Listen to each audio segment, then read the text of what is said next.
On se connecte au marché. Bon, franchement, pourquoi la société Dassault Systèmes est aussi radine en dividendes? C'est fou, hein? Là, on a eu le résultat du premier trimestre. Oui, je dis bien le résultat parce que Dassault Systèmes est une société qui annonce le bénéfice net par action au premier trimestre, ce qui est assez rare, il faut bien le signaler.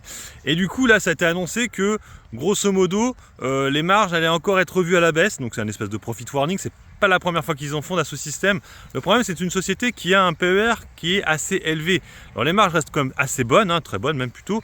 Mais c'est vrai que le fait que les marges sont à chaque fois rognées, ça, c'est pas vraiment satisfaisant pour un actionnaire. Et en plus, là, ils ont annoncé le dividende, parce que c'est vrai qu'ils ne le donnent pas au T1, en fin d'année, excusez-moi, sur les résultats annuels, je veux dire.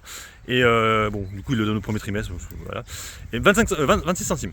Franchement, entre nous, le bénéfice net par action de la société l'année dernière, en tout cas attendu cette année, je crois qu'on est à 1,28 €. Et pourquoi ils versent aussi peu de dividendes? C'est fou quand même, quoi. Parce que là, franchement, le cours de bourse de la société ne fait rien depuis des mois. Là, on est complètement bloqué, elle ne bouge plus.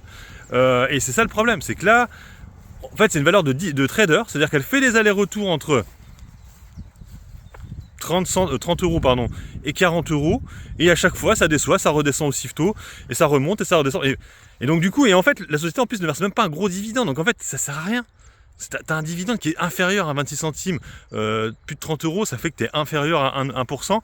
Moi, j'aurais été j'aurais augmenté le dividende en disant, bon, bah là, pour l'instant, il n'y a plus de croissance, donc on augmente le dividende. Mais visiblement, ils ne veulent pas, hein, ils l'augmentent légèrement. Mais pour moi, 26, c'est ridicule. C'est ridicule. Et c'est vrai que pour le coup, c'est une valeur de croissance. Il n'y a pas de croissance actuellement. Les marges, à chaque fois, sont revues à la baisse. Alors, le chiffre d'affaires progresse légèrement, mais c'est pas suffisant. Donc, bon, moi, pour l'instant, je ne suis plus acheteur dessus.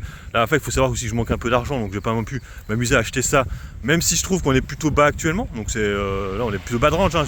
En fait, les résultats ont été vendus, hein, sur la vidéo. Donc on perd 6%, hein, suite au résultat. Donc là, c'est vrai qu'on pourrait attendre encore 1 ou 2 jours et rentrer dessus. Mais bon, c'est vrai que ce dividende, il faudrait peut-être qu'ils réfléchissent parce que le bénéfice net par action est quand même vachement élevé.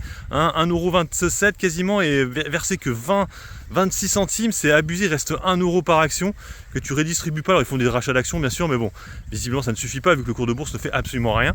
Je vous rappelle, hein, que le plus haut historique avait été touché, c'était 50 €, plus de 50 € en 2021.